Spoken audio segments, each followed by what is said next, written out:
slow up, no I don't take shit. I got no love for the fakeness. If you wanna play tough and wanna hate this, I'll always show up. I don't ever slow up, no I don't take shit. I got no love for the fakeness. If you wanna play tough and wanna hate this, I'll always show up and make a statement. I don't ever slow up, no I don't take shit. I got no love for the fakeness. If you want. Welcome to the Designated Sports Drinkers Podcast, and we are Welcome back. I'm your host, Skyler. This is Jordan. This is David. He's actually here. Crazy enough. And today, there's not much really going on other than the World Cup and MLB at the moment. But we'll talk about all of it, I promise you. But before we get started, I want to point this out. This episode is sponsored by Dubby. If you haven't heard our ads yet, well, you're stupid and haven't been listening. So we're going to smarten you up real quick. Go to Dubby.gg. No, Dubby.gg. That's the website. Look what you guys want. Go. Once you figure out what the greatest flavor in the world is to get your energy. It's energy powder. It's amazing. It fucking tastes great. Blah, blah, blah. Go there. Shop code is Designated Sports Drinkers. All one word. Smash together. All caps. Once again, that is Designated Sports Drinkers. Smash together. All caps. Blah, blah, blah. Smash that shit. Get 10% off. And get your best flavor that you want. They got some wild ass some great stuff, y'all. Anyway, back to welcome back, David. We missed you for welcome 1 back. week you were gone, buddy. Yeah, We cried. I'm sure you did. Yeah, we did. We cried a lot. Everybody a lot knows of crying. I'm the star of the show, so Yeah. Oh, okay. Yes. I carry this shit. Nobody watched the last episode anyway. Damn. I'm just kidding. So that wasn't there. Exactly. I used your picture though in it. Oh, my goodness. Get their hopes up. Yep, exactly. Everybody. Well, in the title, it said our names, and then it said not David. Anyway, guys, so yeah, we have lots to talk about. World Cup, hockey, football, baseball, everything we normally talk about. Last podcast told you guys we were going to break it up. We are breaking it up.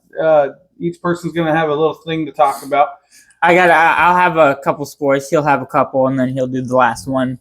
He'll just there's not much going on. Like I said, only two different things is happening, really. Just two sports. That's it. Before we get started, though, guys, I'm going to tell you, I'm really thirsty, so cheers. Cheers, y'all.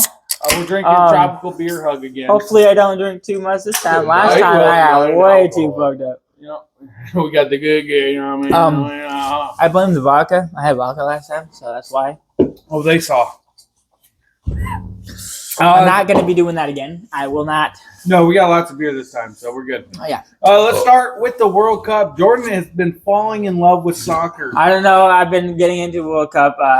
I'm not like just watching it constantly, but like when I'm watching it, I can't stop watching it. So that's good. He's becoming very fluent in Spanish because he's been watching so much Hispanic soccer. If you haven't been watching, right now they're in the semifinals just ended.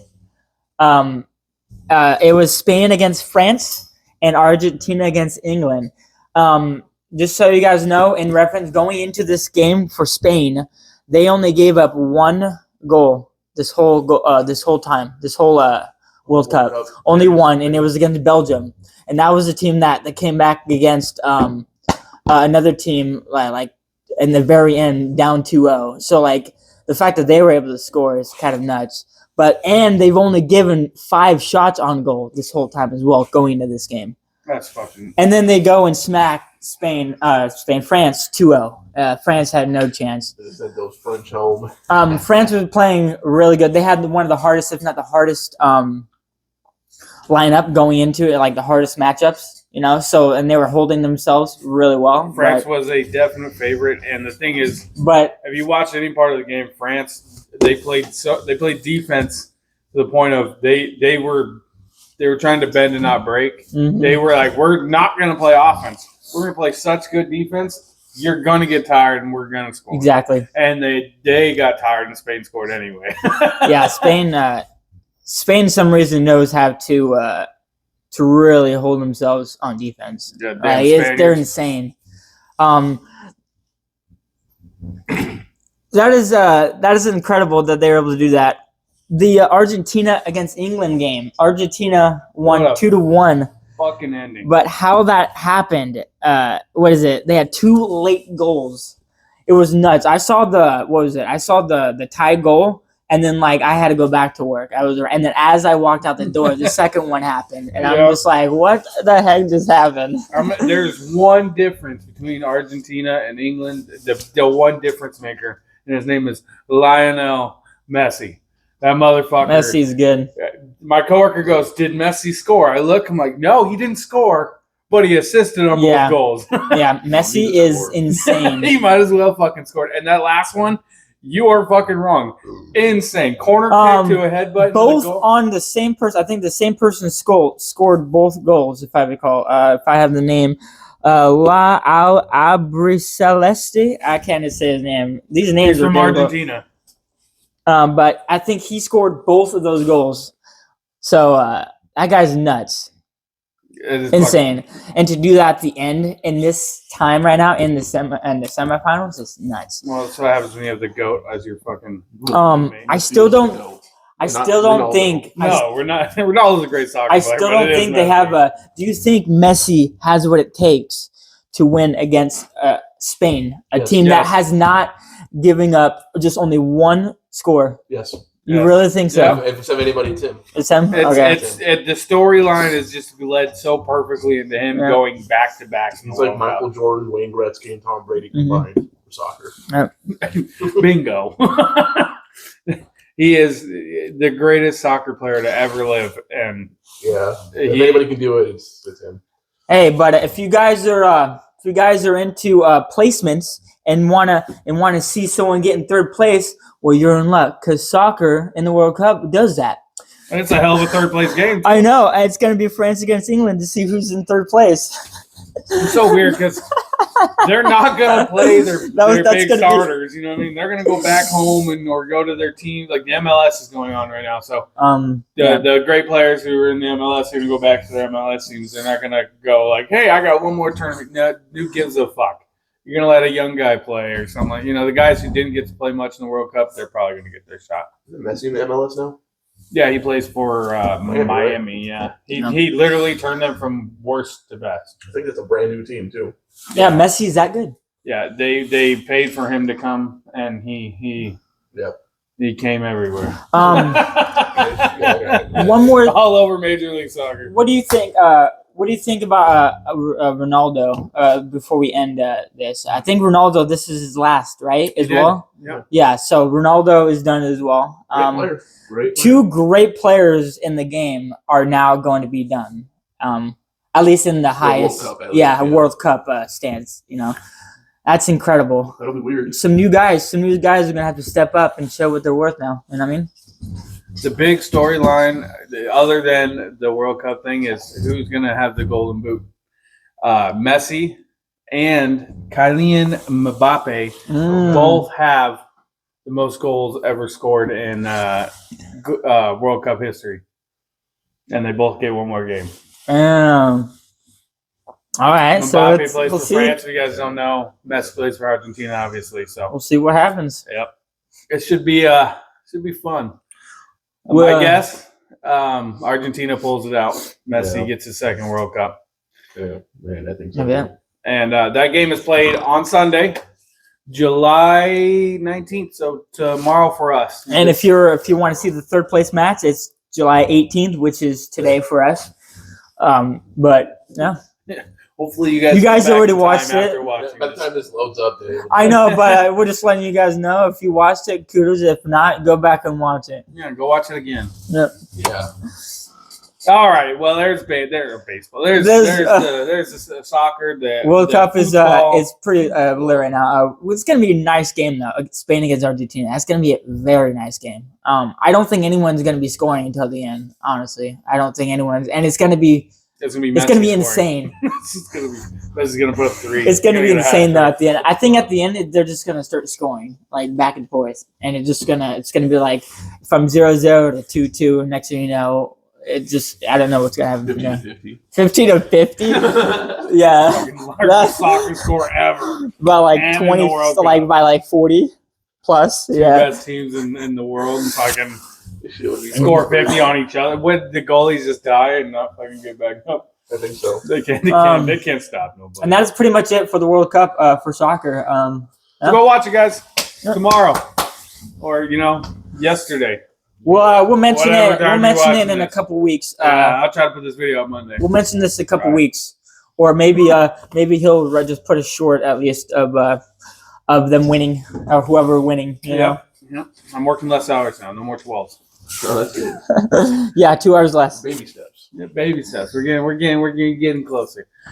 All right, Scotto. All right, guys. I have been slowly watching football stuff in the NFL Network's been on, blah, blah, blah. Yeah. So NFL teams are preparing to report for training camp in late July, so I believe it's next week.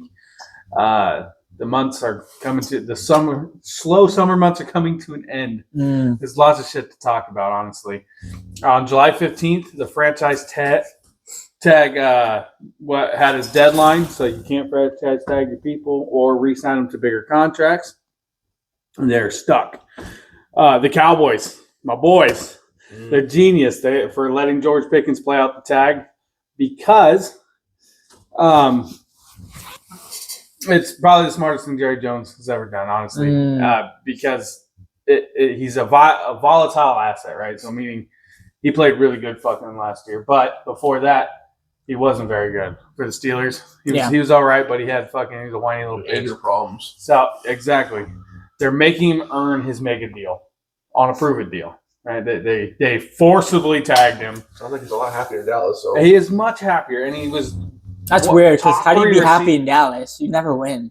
especially when you have. Shut the fuck up. Fucking piece of shit. Right there. Yeah, well, when CD Lamb went down, George Pickens stood up. You know what I mean? That's for a Cowboys fan. It's fucking awesome. Yeah. See it. I just wish our defense would get something like that, and not just our offense is usually pretty good normally, but our defense is never good. So It hasn't really done anything for you guys. no, because we need a defense. We had the best linebacker in all of football, and what did we do? Or best edge rusher. Oh, trade him. We traded him to the Packers. That's the Well, you best- know what? He tore his ACL, so fuck you, Micah Parsons. You got hurt, so we think you are injury prone in the future. You Goodbye. pussy. That's Oh. what it sounds like it is to me. It's like if you got hurt, that's not an easy recovery, and it could linger. So we're gonna have to let you go, pretty much. Exactly. Yeah. Well, he didn't tear shit for us. He did it for the Packers. No matter We what traded you a do. healthy Michael Parsons. You should bring him back. No. Yeah. In other news, the Colts are retarded. Are stupid. My bad. They're dum-dums. They We just might gave- have to bleep that out. I will. They gave Daniel Jones an $88 million extension coming off his Achilles injury, a major one. Yeah. I get that he played good for them, but you got to give him more time. It comes off as pure desperation. You know what I mean? Like, Yeah. they're like, we don't know what to do. We're gonna go Danny Dimes. They haven't had shit since Andrew Luck. Yeah. Well, they sucked for luck, and now they just suck. They just suck. Hey, something's supposed to happen this year for them. They say it's their year to get to playoffs. That was their year for the first 8 weeks, and then Danny Dimes went down, and it wasn't. We'll see how if he has a comeback or not. Yeah. We'll see. No. Injuries I hope he are. does. I The hope he shitty does. part, though, for all the other teams is it resets, the value of the quarterback market. It does. Because they gave Daniel Jones so Such a much fucking fat money. fucking- Now, imagine, like, the Tampa Bay Buccaneers. They have to re-sign Baker Mayfield, who's actually a good quarterback. Yeah, so He's it's gonna like want way more. Daniel Jones has got an $88 million extension. Where's my fucking If he, $88 million extension? I believe he's coming back I healthy. took us to the playoffs. I think he's coming back healthy anyways, but I think he's going to give them to Daniel Jones. Mayfield's going to get the shit in the stick, and Daniel Jones is going to be absolutely. there. It's gonna suck for Mayfield, but Playing for Cleveland always lingers. Mhm. That's why Myles Garrett is going to tear his ACL. Can you take him to the playoffs for the first time in like forever? Yes. Yep. He was the hero of Cleveland. Yeah, you might have broke that curse. All right. My next thing, Patrick Mahomes is tracking for Week 1 return. Right. that is true. That is fantastic. Fantastic. Yeah. You guys are gonna like this. I think the Chiefs are committing franchise malpractice by forcing Mahomes back for Week 1. Yeah. They're going to be forcing him. I was reading that he was wants to come back. projected He wants to come back anyways. No, everybody's pushing him to come back. Oh my faster. god! I don't care what Patrick Mahomes says about wanting to play against Denver on Monday night, but rushing a generational superstar back from a season-ending ACL tear just to satisfy an opening week television slot is incredibly reckless by the Chiefs. Sounds like they will do it because you know how the NFL is. They're like money. Divisional game. Mahomes is there, people are going to watch, right? It's like Mr. Krabs. Money. You want to watch? I don't even know who the Chiefs' backup quarterback is, but you want to watch that motherfucker face the Denver Broncos, who were in the AFC Championship? Matt Castle? Matt Castle? Are you stupid? I've been there in a hot minute. I get what you're saying, but he probably wants to play because that's a huge rivalry game. Yeah. It's a really top rivalry. Hear me out. The Chiefs aren't winning the Super Bowl in September. And putting him out there when his mobility even slightly compromises, begging for a secondary compensatory, God, I can't speak, injury. Breathe. Yeah, and Denver has a really good... Sit him till he's fully healthy. It's probably 4 more weeks, right? So you start 0-4. Just take the L. Oh, yeah, you get him for 13 weeks after that. Yeah. You go 13-0 with him, that's what you want, right? Okay. And then you run away with the division. The Chargers suck.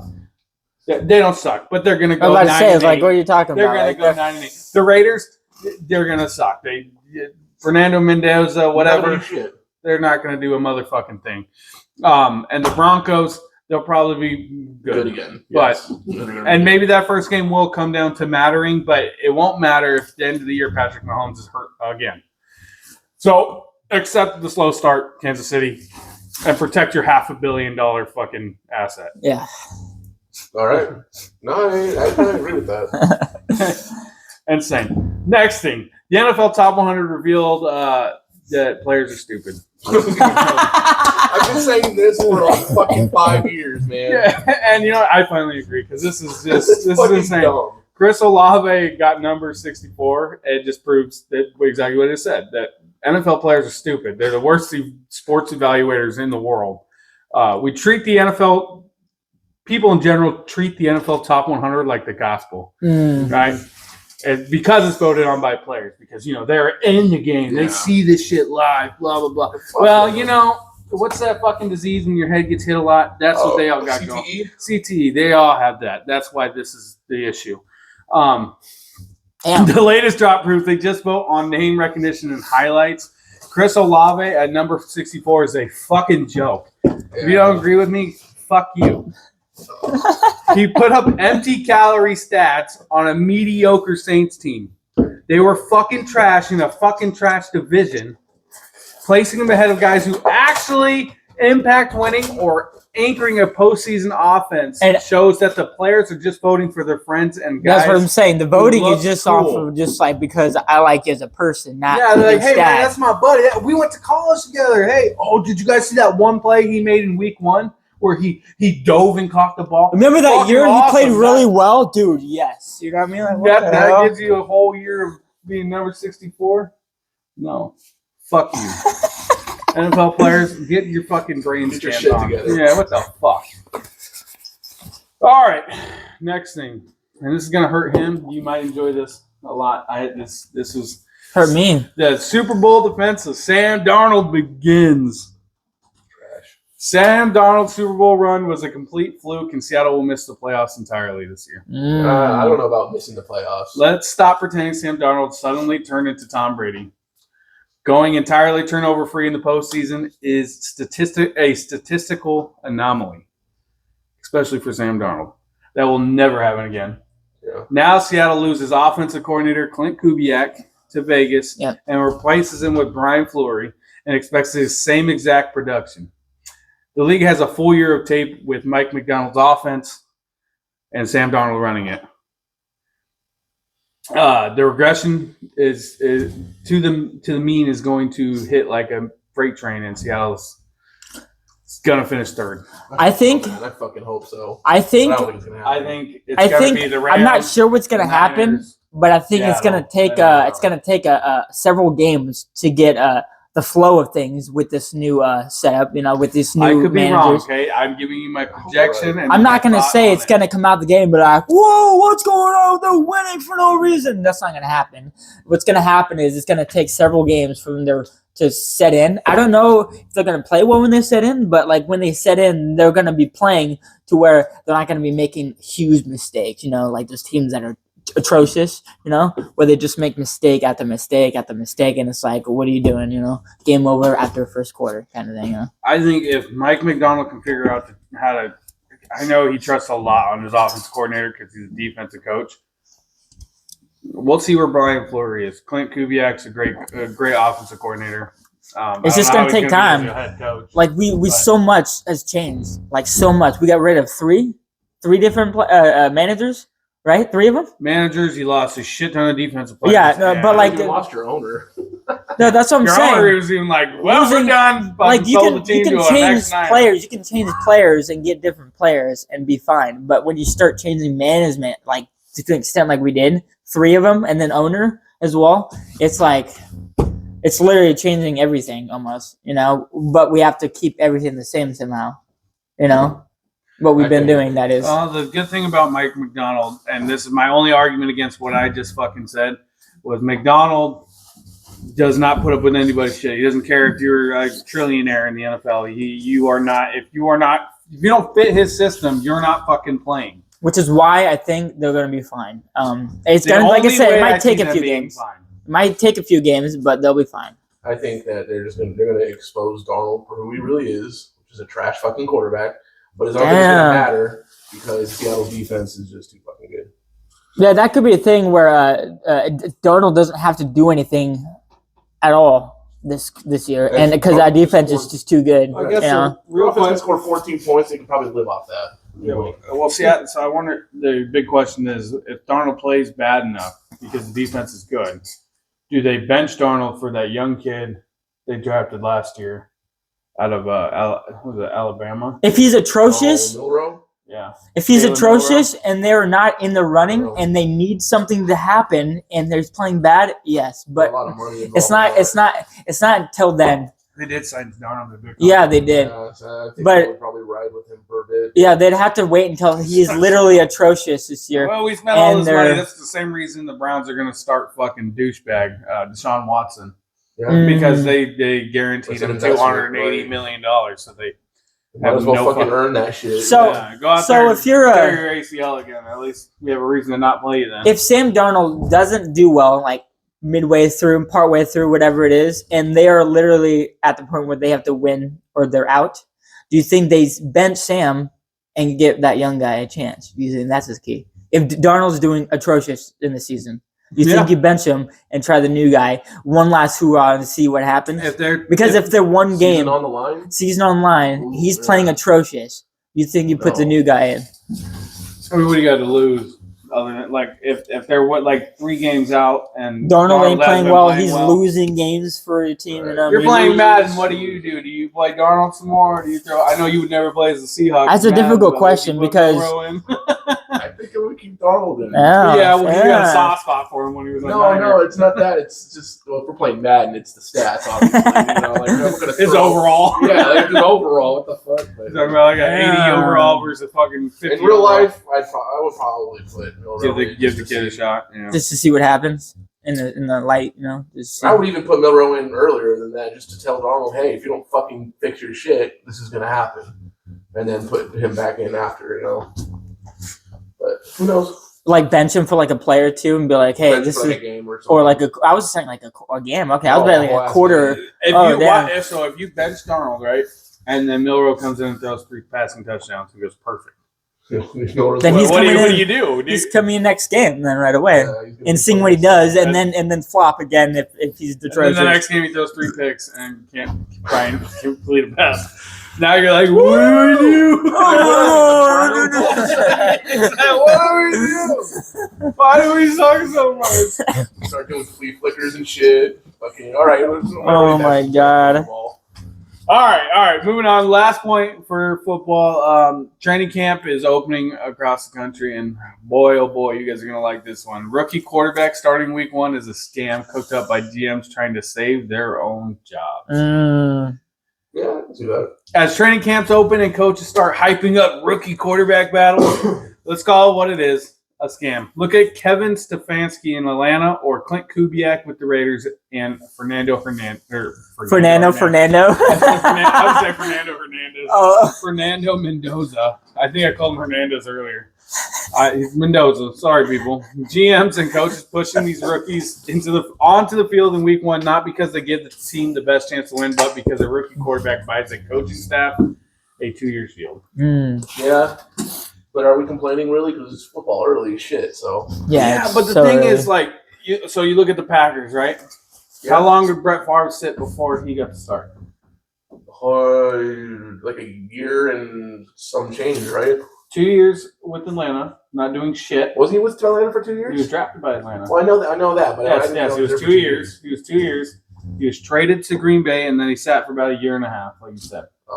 So about 3.5 years, and then he started and had one of the most successful careers in football. Aaron Rodgers sat for 4 years behind Brett Favre. Has one of the most successful careers, arguably one of the best quarterbacks to ever play. Not by Super Bowl wins. Yeah, Super Bowl wins. It's the got one Super Bowl at least. So yeah, exactly. He's a winner. And honestly, who had 4 MVPs? I think he should have been at least. He should have been 2, but things happened. Aaron Rodgers. Seahawks decided to do the miraculous comeback for no reason. In the NFC Championship, yeah, that should have been their year. That was for sure. 50 years ago. 50 years what the hell? Then you look at Jordan Love, who sat for 4 years, and his career is still going. Well, the shit's still out on him. We don't know if he's that great or not. He came out of the gates decent. Yeah, but he didn't come out of the greats like others. He wasn't fucking that the was goat true. either. This is Love's 3rd year now? When he's like, meh. Well, it's the time to get going. This is his year to show. If not, then they start to question whether or not he's capable. Also, Rodgers took a way better team over than Love's getting. But that's true. That's because they were trying to push Rodgers out for a long time. And look at the NFC. Look how fucking stacked the NFC is. Yeah, the NFC is scary. It's I'm not surprised the Seahawks won the Super Bowl. Every division in there, probably except for the South, is the South is a fucking joke. Yeah, that is one of the both Souths are a fucking joke. The AFC and the NFC joke. That's one of those things where that team can just miraculously win still because it's they're so shitty, and then all of a sudden they go in and they're like, oh, has that ever happened? Like it's happened before, but it's rare for a team to be very bad, make wild card. I want to say, didn't win. the Panthers go in the playoffs with a losing record? Yes. From the Seahawks. Well, I mean this last year. Yes, the Seahawks were the second team to ever. So yes, I'm just saying to win it. That's what I'm saying. I don't think it's ever happened. I don't know. It might have happened once or twice, but it's rare. The division's atrocious. There's nobody. It's literally a revolving door. Anybody can win that fucking division. I think everybody. The NFC East, a different team wins the division every year in the NFC East. Yeah. But at least the teams are threatening. The NFC South, nobody's afraid to face them. Nobody. And now the Buccaneers lost Mike Evans. They got even less threatening. Yeah, so now there's just nothing going on for them. All right, Davito, you want to? That's all I got for the NFL people.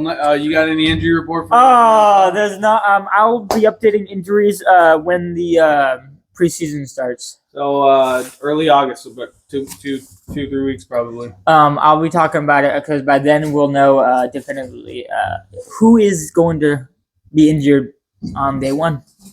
So stay tuned. Boom.